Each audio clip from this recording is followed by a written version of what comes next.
Welcome back, Christian here. Lucky's in the window, and I'm going to try to put together a video here. Um, it's a hard video to put together, at least to get started, to explain myself. But this is the part of the week for the daily fantasy players, which I like to call like post-Slate depression. You know, especially after this week one, we've had these DraftKings pricings for about 5-6 weeks. So, there's been a big build up. We've been thinking about it for a long time now. And, now it's all done. You were right some places, you were wrong in others. Could have done things just a little differently, made a whole bunch of them. But, now it's all over. And it's very deflating. Very deflating. So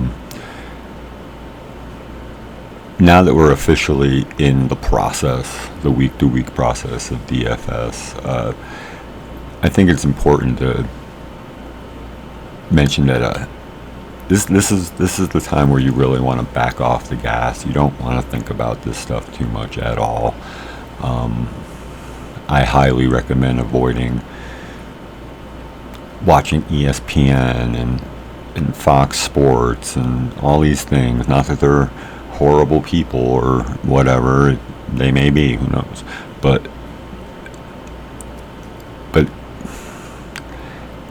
they're trying to get you to predict in your head now what's going to happen 7 days from now or 6 days from now.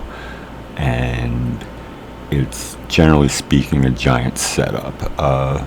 This is where a lot of bad chalk is made. People are going to start trying to break down these rosters, these games, these point spreads, and it is just not the time. You're going to spend a lot of energy, and you're going to wind up finding yourself in a very popular hole. So, if that makes sense as a DFS player, it's really important to acknowledge the fact that Monday and Tuesday are days off. You can even throw Wednesday into that. I do. I still count Wednesday as a day off. There's nothing to do for DFS other than there is one thing that we do to help minimize risk and get more of that ceiling is we do a sneak peek. We do a little sneak peek on next week's main slate, but I'm just looking at it just to see the defenses, to be honest with you. Try to pick one from that 2,500 and lower range. I found one. I like it. So that's done. I don't have. As long as something weird doesn't happen that I have to take advantage of, that's pretty much made my mind up on that almost already. So, without being too definite, but that's about all I'm looking at.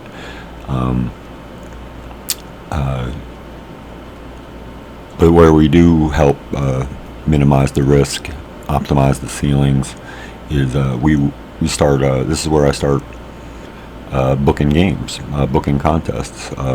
If you watched my How I Play DFS video, I talked about getting in as many tournaments as possible with one, maybe two lineups.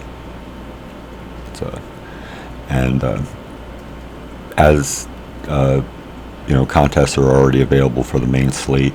Early slate doesn't get announced until after the Monday Night Football game. So this is a great opportunity to get in on those small field, really cheap tournaments. Just reserve them. Don't even look at them. Just click on them, reserve them, and then move on, and just keep booking those up as those contests fill, and they fill up pretty quick. They're smaller fields. New ones get added. So the only thing we're looking at, at this stage of the week, like I said, I consider this the weekend. Monday through Wednesday. Probably going to hop in on Thursday probably and start the actual looking process. Just just for the sake of season-long players, and my own sake, being I am in a season-long league this year, so I have to actually pay attention. So that's my thoughts on post-slate depression and the effects it has on the community as a whole, and what it can do to your bankroll, and how it just affects your thinking, and how if you spend a lot of time trying to if you spend the whole week trying to break this slate down, which happens is that you get burned out, you make your decisions, and then you're unable to take advantage of really, really important stuff that comes out later. Basically the work schedule for DFS this year is, like I said, Monday through Wednesday we're off, just booking contests. Thursday we're just going to cover that game specifically, and then on Friday I like looking at the Thursday's injury reports at the end of the day, and then Friday's injury reports are where it's made. 90%, 80% of what you're going to need to know. It's going to be easier to tell on Fridays. That's when guys are upgraded, and that's when guys are downgraded. If they don't practice, they don't play. That's usually the way that's how I always look at it. So that's when we're going to start looking at that. Friday and Saturday, I'm pretty busy at work, so I might not have a lot of energy or desire to look at it until Saturday night. See who we're waiting on. That's what we figure out on Saturday nights, is who we're waiting on. Game time decisions are always tricky. That's why I like to focus on the early slate. I don't like making lineups where I'm waiting on late injury information. It was not so pertinent yesterday. Obviously, week 1, everybody was pretty good to go. But going through the season, you're going to have key players on the afternoon slate with Q tags, and they're going to be game time decisions, and you will not know until the early slate has already started. So that's why I generally treat the early slate as the main slate, and then I can now get a little bonus action through afternoon action and the quote unquote main slate. So if that makes sense, I hope it does. So I did not get a positive reaction from the main slate when I looked at it, or the early slate. I did not get a positive reaction for it. Another just quick note. I'm going to make a video about this specifically, but week 2 is a dumpster fire, folks. This is the most dangerous week in DFS. I'm just going to put out that warning.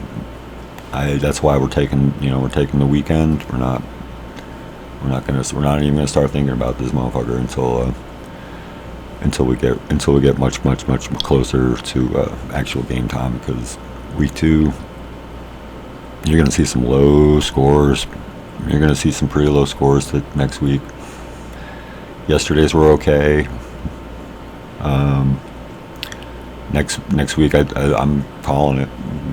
People are going to be ass backwards on a lot of things, and scores are going to be really low. And then from there, they will begin to take off, and you're going to have to start dealing with 200, 250 point lineups to take down big GPs. But anyway, this video is way too long already. I just wanted to get it out there. I just wanted to talk about post-slate depression and how it affects your what is important your next week. So I'm going to let it go, put this up, and we'll talk to you later. Bye.